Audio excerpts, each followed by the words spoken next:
నమస్తే, welcome to Andhraprabha. పల్లెల్లో పంచాయతీ పోరుకు రంగం సిద్ధమైంది. అడ్డంకులన్నీ తొలగిపోవడంతో ఎన్నికల షెడ్యూల్ రిలీజ్ అయింది. రాష్ట్ర వ్యాప్తంగా ఉన్న గ్రామ పంచాయతీల్లో మొత్తం 3 విడతల్లో ఎన్నికలు జరగనున్నాయి. ప్రధాన పార్టీలన్నీ పోరుకు సిద్ధం కాగా పల్లెల్లో పండుగ వాతావరణం కనిపిస్తోంది. ఆ వివరాలు ఏంటో ఇప్పుడు చూద్దాం.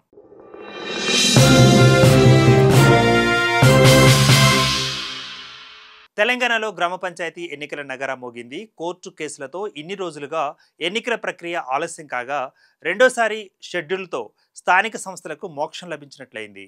పల్లెపోరుకు షెడ్యూల్ రిలీజ్ అయింది. ఈ క్రమంలోనే మొత్తం 3 విడతల్లో ఎన్నికలు జరగనున్నాయి.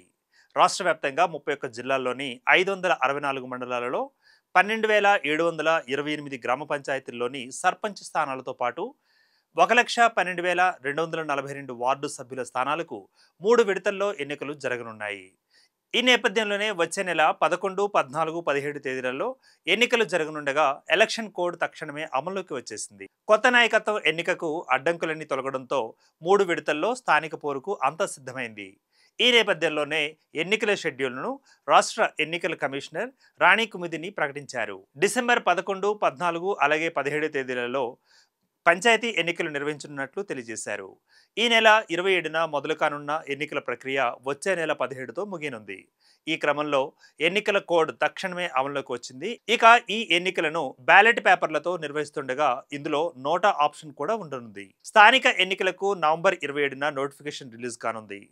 ఈ నోటిఫికేషన్ జారీ అయిన తర్వాత అభ్యర్థులు తమ నామినేషన్లు సమర్పించవచ్చు. మొదటి దఫా ఎన్నికలకు నామినేషన్ల స్వీకరణ నవంబర్ 27 నుంచి ప్రారంభం కానుండగా డిసెంబర్ 11న పోలింగ్ జరగనుంది. రెండో దఫా ఎన్నికలకు నవంబర్ 30 నుంచి నామినేషన్ల స్వీకరణ కొనసాగనుండగా డిసెంబర్ 14న పోలింగ్ జరగనుంది. ఇక మూడో దఫా ఎన్నికలకు డిసెంబర్ 3 నుంచి నామినేషన్ల స్వీకరణ ఉండనుండగా డిసెంబర్ 17న పోలింగ్ జరగనుంది. 3 దఫాల్లో పోలింగ్ ఉదయం 7 గంటల నుంచి మధ్యాహ్నం 1 గంట వరకు కొనసాగనుంది. ఈ ఎన్నికల్లో మొదటి దశలో 200 మండలాలు, రెండవ దశలో మరో 200 మండలాలు, మూడవ దశలో మిగిలిన 145 మండలాలలో పోలింగ్ జరగనుంది. కౌంటింగ్ ప్రతి దశలోనూ అదే రోజు మధ్యాహ్నం 2 గంటల నుంచి ప్రారంభం కానుంది. ఇక సాయంత్రం 5 గంటల లోపు ఫలితాలను ప్రకటిస్తారు. ఈ ఎన్నికలకు సంబంధించి రాష్ట్ర ప్రభుత్వం ఇటీవల జివో 46 జారీ చేసిన సంగతి తెలిసిందే. ఈ నేపథ్యంలో కులాలు, జనాభా ఆధారంగా కేటాయింపులు జరగగా మహిళలకు 50% రిజర్వేషన్లు లాటరీ విధానంలో ఖరారు చేశారు. అయితే హైకోర్టులో పలు కేసుల్లో స్టే ఆర్డర్ ఉన్న నేపథ్యంలో ములుగు జిల్లా మంగపేట మండలంలోని 25 గ్రామ పంచాయతీలు, కరీంనగర్ జిల్లా సైదాపూర్ మండలంలోని రామచంద్రపూర్, కుర్మపల్లి పంచాయతీలు, ఖమ్మం జిల్లా ఏన్కూరు మండలంలోని 4 గ్రామ పంచాయతీలు, పెనుబల్లి మండలంలోని 1 గ్రామ పంచాయతీతో పాటు మొత్తం 292 వార్డులలో ఎన్నికలు జరగడం లేదు. ఇక గత సెప్టెంబర్ 29న 5 విడతల్లో ఎన్నికల నిర్వహణకు ఎస్ఈసి రిలీజ్ చేసిన షెడ్యూల్ను నిలిపివేసినట్లు రాష్ట్ర ఎన్నికల కమిషనర్ రాణి కుముదిని తెలియజేశారు.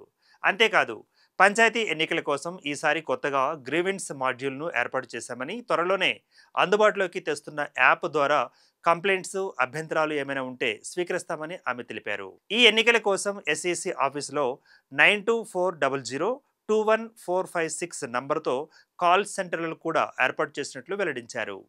ఈ క్రమంలోనే ఓటర్లంతా తమ ఓటు హక్కును వినియోగించుకోవాలని, నియమ నిబంధనలకు లోబడి ఎన్నికలు జరిగేలా అందరూ సహకరించాలని కోరారు.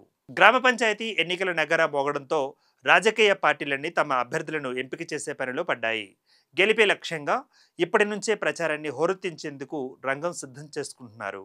ఈ ఎన్నికలతో గ్రామీణ తెలంగాణలో సరికొత్త నాయకత్వం ఆవిర్భించనుండటంతో పాటు స్థానిక సమస్యల పరిష్కారంలో పంచాయతీల పాత్ర మరింత కీలకంగా మారనుంది.